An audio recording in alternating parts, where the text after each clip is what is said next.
Hello बच्चों, let's read this question.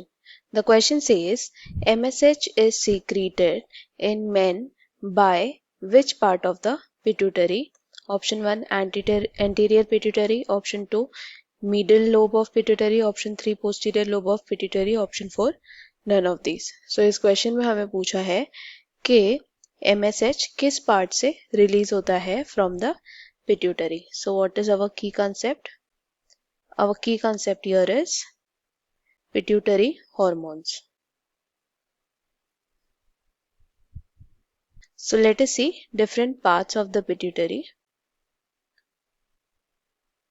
Pituitary glands दो parts में divided होता है. एक को कहते हैं adenohypophysis और दूसरे part को कहते हैं neurohypophysis. Adenohypophysis further दो part में divide होता है to form pars distalis और pars intermedia. न्यूरोहाइपोफाइसिस को पार्स नर्वोसा भी कहते हैं. पार्स डिस्टालिस को एंटीरियर पिट्यूटरी भी कहते हैं और पार्स नर्वोसा को पोस्टीरियर पिट्यूटरी भी कहते हैं. नाउ पार्स डिस्टालिस को अगर हम पीडी लिखें और पार्स इंटरमीडिया को पीआई लिखें तो in humans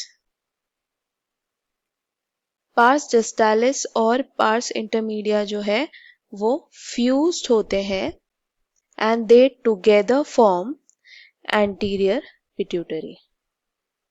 now let us see the hormones release from them. तो पार्स डिस्टालिस से जो हार्मोन्स रिलीज होता है वो है FSH, LH, growth hormone, then prolactin, adrenocorticotropic hormone and thyroid stimulating hormone. Pars intermedia release करता है मेलानोसाइट स्टिमुलेटिंग हार्मोन या एमएसएच. पार्स नर्वोसा रिलीज करता है वासोप्रेसिन एंड ऑक्सीटोसिन. सो जो एमएसएच रिलीज होता है वो पार्स इंटरमीडिया से होता है लेकिन क्योंकि मेन में पार्स डिस्टालिस और पार्स इंटरमीडिया फ्यूज्ड होता है we can say that it is released from the anterior pituitary. So if we see the options, from where is the MSH released? It is released from the anterior pituitary.